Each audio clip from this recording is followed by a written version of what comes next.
Welcome back. We're going back inside of the course area and we're going to edit the course. What we're now going to do is go back to the course options. You're going to see at the very bottom that you have behavior rules. Based on things that your students actually do, you can add in actions within Thrivecart Learn.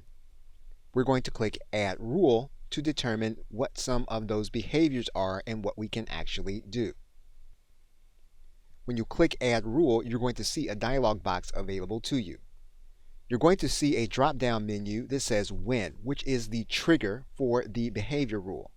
What we're going to do is we're going to pull this drop-down menu. These are the behaviors in which you can set in motion actions that Thrivecart will do on your behalf. So as of the recording of this video, you'll see 6 content-related course triggers, and you'll see 4 student-related course triggers. For example, we can set an action in motion when a student gets access to this particular course. And we can use one of our integrations when this happens. For example, we can choose an autoresponder, and we can add these individuals to a specific list, or we can remove them from a specific list. We can also choose to run this particular behavior rule if an individual is within a certain or specific location. So for example, we can set this in motion if the individual is outside of the European Union, or if they're inside of the European Union, or if they're only in the United States or specific countries. Once we decide on the rule, we can then click OK. And you'll notice then that we have a behavior rule available to us. We can then add in another behavior rule. You'll see the dialog box.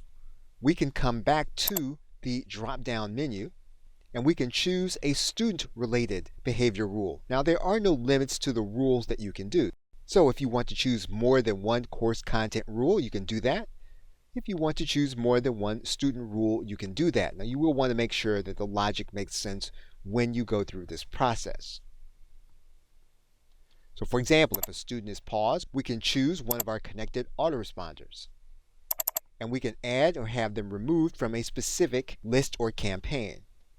Once again, we can run this campaign inside or outside specific locations, and we can designate that here in this drop-down menu. Once we've made our change, we can then click OK. So you can set in motion behavior rules based on student activity for an individual course, and you will do that inside of the course options. Okay, so with that, thanks, and I will see you in another video.